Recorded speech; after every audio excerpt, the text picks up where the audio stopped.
জনপ্রিয়তা মানুষকে কত দূরে নিয়ে যেতে পারে তার জ্বলন্ত প্রমাণ যেন আসিফ আকবর। এবার বিনা প্রতিদ্বন্দ্বিতায় বাংলাদেশ ক্রিকেট বোর্ডের পরিচালক হতে যাচ্ছেন এই সঙ্গীত শিল্পী।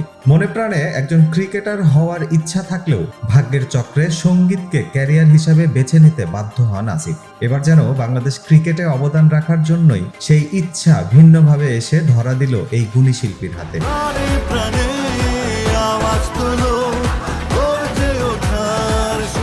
বাংলাদেশ ক্রিকেট দলের উন্নয়ন নিয়ে বরাবরই স্বপ্ন ও আশায় বুক বেঁধেছেন আসিফ আকবর। দেশে বা বিদেশের মাটিতে বাংলাদেশের খেলা থাকলেই তিনি ছুটে যেতেন প্রিয় দলকে সমর্থন জানাতে।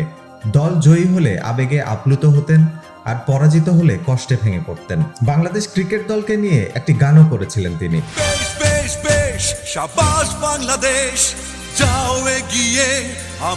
প্রিয় ক্রিকেট দলকে বিশ্বের সেরা দল হিসেবে দেখার যে স্বপ্ন এতদিন বুকের ভেতর লালন করেছেন, সেই স্বপ্ন পূরণের কাঙ্ক্ষিত লক্ষ্যের আর মাত্র কয়েক ধাপ দূরে দাঁড়িয়ে আছেন আসিফ আকবর। আগামী 6 অক্টোবর বাংলাদেশ ক্রিকেট বোর্ডের পরিচালনা পর্ষদ নির্বাচন অনুষ্ঠিত হবে। বুধবার দুপুর 12টা পর্যন্ত ছিল প্রার্থিতা প্রত্যাহারের শেষ সময়। এরই মধ্যে তামিম ইকবাল সহ 16 জন পরিচালক প্রার্থী নির্বাচন থেকে সরে দাঁড়িয়েছেন।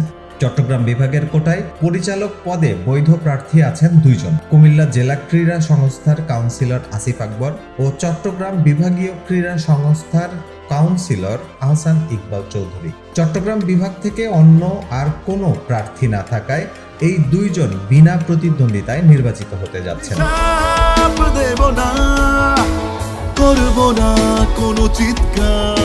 বিশ্ব দরবারে বাংলাদেশ ক্রিকেটকে অনন্য উচ্চতায় নিয়ে যেতে আসিফ আকবর সর্বদাই বদ্ধপরিকর।